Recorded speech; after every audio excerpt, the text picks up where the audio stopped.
আসসালামু আলাইকুম রহমতুল্লাহি ওবরাকাতুহ। সকলকে দারুল ইলম একাডেমিতে আপনাদেরকে স্বাগতম, শুভেচ্ছা। আমরা আজকে ধারাবাহিকভাবে সূরাতুল ফাতিহা মাশক করব। সূরাতুল ফাতিহা অর্থসহ আমরা মাশক করার চেষ্টা করব। প্রথমত আমরা এই সূরার অর্থ একটু সংক্ষেপে বলে নেব, এরপর সূরাতুল ফাতিহা মাশক করব ইনশাআল্লাহ। সূরাতুল ফাতিহা এই সূরা হচ্ছে কোরআনুল কারীমের প্রথম সূরা।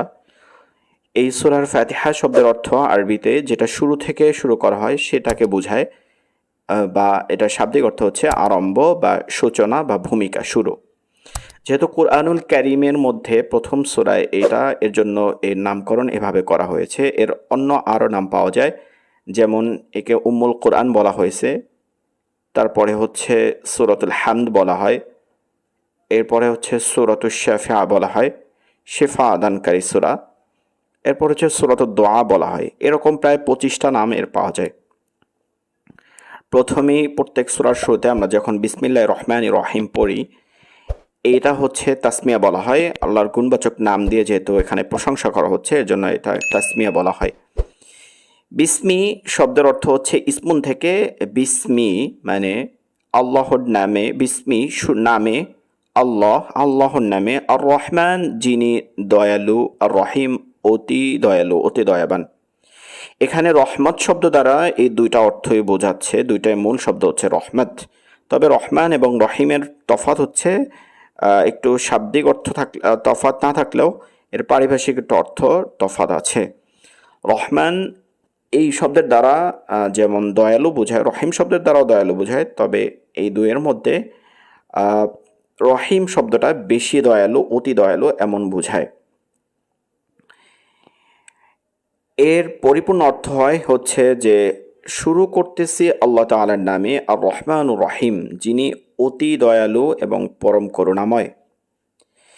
আলহামদু শব্দের শুরুতে যেটা প্রশংসা থেকে শুরু হয়েছে, আলহামদু, আলহামদু শব্দের অর্থ হচ্ছে প্রশংসা, লিল্লাহি আল্লাহর জন্য, রব্বিল আলামিন, রব্বি হচ্ছে স্রষ্টা, যিনি আমার রব, আল আলামিন সকল জগতের, সকল আলম, আলম থেকে আল আলামিন সকল জগতের মালিক। প্রশংসা সকল জগতের স্রষ্টার, সকল জগতের স্রষ্টার। আর রহমান রহিম যিনি অতি দয়ালু এবং দয়াময়। মালিক যিনি অধিপতি, বা মালিক আমরা যে শব্দটা বাংলায় ব্যবহার করি। ইয়াউম শব্দের অর্থ হচ্ছে দিন, আর দিন শব্দের অর্থ এখানে যেটা দিন, ইয়াউম শব্দের হচ্ছে দিবস, দিন।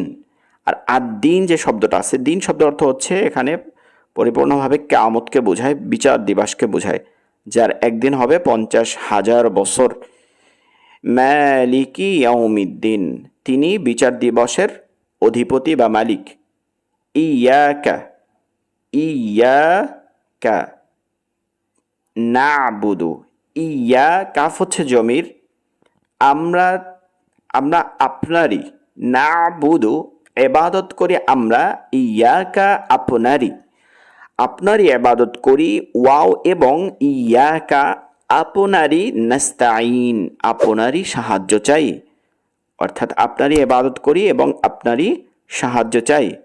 ইহদিনা আমি হেদায়েত চাই, আসিরত সরল এবং আসিরত পথের, আল মুস্তাকিম সহজ এবং সরল পথের। ইহদিনা সিরাত আল মুস্তাকিম, আমাকে আপনি হেদায়েত দান করুন এবং সরল ও সঠিক পথে চালান আমাকে। সেই সরল সঠিক পথ মুমিনদের যে জন্য যে সরল সঠিক পথ, সেটা কোনটা? সিরাতাল্লাযীনা আনআমতা আলাইহিম, সিরাত যেই পথ, আল্লাযীনা আনআমতা আপনি নিয়ামত দান করছেন, পুরস্কৃত করেছেন, আলাইহিম যাদেরকে, সেই পথটা, যেই পথে আপনারা, আপনি যে পথে আপনি আল্লাহ তাআলা কাছে আমরা দোয়া করতেছি যে পথে আপনি মুমিনদেরকে নেয়ামত দান করছেন, অর্থাৎ নেয়ামত দানকারী পুরস্কৃত যারা আছে তাদের পথ। তারা কারা? তারা হচ্ছেন নবিয়িন, সিদ্দিকিন, শুহাদা, as-সালিহিন। এরপরে বলতেছে গয়রিল, গয়র অর্থ হচ্ছে ব্যতীত বা না, মাগদুবি যাদেরকে আপনি গজব দিছেন, যাদেরকে আপনি অভিশপ্ত করছেন, ওয়ালা দলিন, এবং তাদেরও না যাদেরকে আপনি গোমরাহি করছেন, যাদেরকে আপনি ধ্বংস করে দিছেন, পথভ্রষ্ট করছেন, এই সকল ব্যক্তিদের পথ নয়। এদের পথ থেকে আপনি আমাদেরকে দূরে রাখুন, আপনি আমাদেরকে বাঁচিয়ে রাখুন।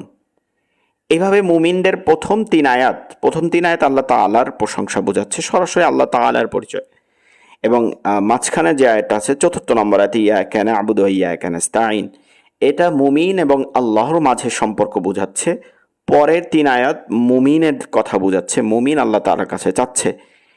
এই সূরাটা শুরুতে থাকার এটাও একটা কারণ যে এইখানে যে প্রার্থনা করা হয়েছে, আল্লাহ তাআলা সূরাতুল বাকারার প্রথম আয়াতে আল্লাহ তাআলা সেটা বলছেন। আলিফ লাম মিম, এই হরফুল মুকাত্তাত বা আয়াতুল মুতাশাবিহাতের পরে আল্লাহ তাআলা বলতেছেন যে বিসমিল্লাহির রহমানির রহিম, আলিফ লাম মিম, যালিকাল কিতাবু লা রাইবা ফীহি হুদাল লিল মুত্তাকিন। আল্লাহ তাআলা বলতেছেন যে যালিকা, ওই কিতাব, আল কিতাব, এইটা কিতাবের কথা বলতেছেন যে ওইটা আল কিতাব, ওই কিতাব, লা রাইবা ফি, যাতে কোনো সন্দেহ নেই, সন্দেহের কোনো অবকাশ নেই, হুদাল লিল মুত্তাকিন, যা হচ্ছে মুত্তাকিদের জন্য হিদায়াত। মুত্তাকি কারা? যারা সিরাতাল্লাযীনা আনআমতা আলাইহিম, যেই পথ আমরা চেয়েছিলাম, সহজ পথ যেখানে পুরস্কৃত করছেন, ওইটাই মুত্তাকিদের পথ, এবং এইটাই হচ্ছে হেদায়েতের শ্রেষ্ঠ পথ। আল্লাহ তাআলা কিতাবের মধ্যে বলছেন যে এই কিতাব যে আঁকড়ে ধরবে, সন্দেহ নাই, কোনো অবকাশ নেই, এই কিতাবকে যে আঁকড়ে ধরবে সেই হবে মুত্তাকি, সেই হবে হেদায়েতপ্রাপ্ত একজন মুত্তাকি ব্যক্তি। আল্লাহ তাআলা আমাদেরকে এই সূরার নাজিনে আমদ বুঝে, এই সূরা আমাদের নামাজের মধ্যে যেহেতু প্রতিদিন কমসে কম শুধুমাত্র ফরজ, সুন্নাত ও ওয়াজিব যদি আদায় করি, যেটা সুন্নাতে মুআক্কাদা আছে, ফরজ এবং ওয়াজিব, তাহলেও ৩২ বার তেলাওয়াত করা হয়। তো এর গুরুত্ব অনেক বেশি। আল্লাহ তাআলা আমাদেরকে তাজবিদ অনুযায়ী নামাজের মধ্যে শুদ্ধভাবে তেলাওয়াত করার মতো তৌফিক দান করুক, এবং একই সাথে আমাদেরকে অর্থ বুঝে নামাজের মধ্যে খুশু সহিত তেলাওয়াত করার তৌফিক দান করুক। আমরা আসুন এখন তেলাওয়াতে চলে যাই। আউযু বিল্লাহি মিনাশ শাইতানির রাজীম। বিসমিল্লাহির রহমানির রহিম।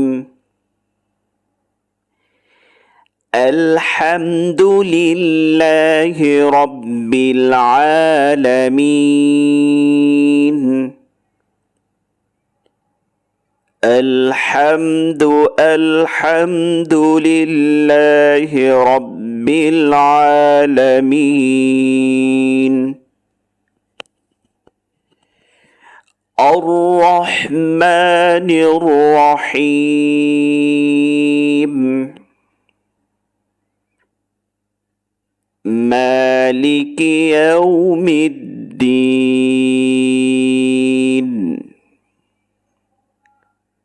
মালিকি ইয়াউমিদ্দিন। ইয়্যাকা না'বুদু ওয়া ইয়্যাকা নাস্তাঈন।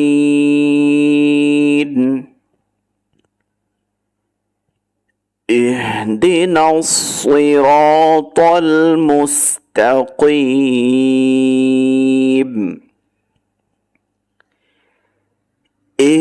ইহদিনাস সিরাতাল মুস্তাকিম।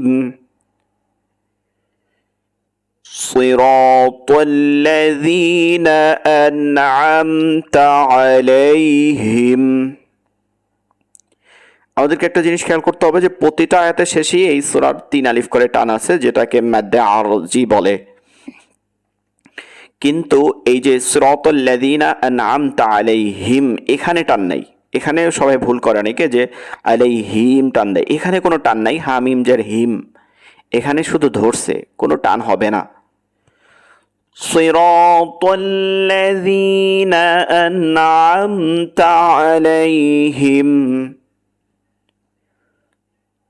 গায়রিল মাগদুবি আলাইহিম ওয়ালাদ-দাল্লিন।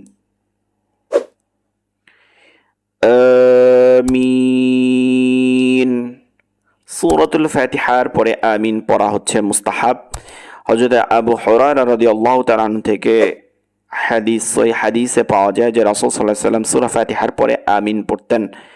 এর জন্য আমরা অবশ্যই সূরা ফাতিহা শেষ করে আমিন পড়ব। আল্লাহ তাআলা আমাদেরকে সহিহ শুদ্ধভাবে তারতিল অনুযায়ী, তাজবিদ অনুযায়ী কোরআনকে পাঠ করার মতন তৌফিক দান করুক। আমিন। ওয়া আখিরু দাওয়ানা আনিল হামদুলিল্লাহি রাব্বিল আলামিন। সকলে ভালো থাকবেন, সুস্থ থাকবেন। আসসালামু আলাইকুম ওয়া রাহমাতুল্লাহি ওয়া বারাকাতুহু।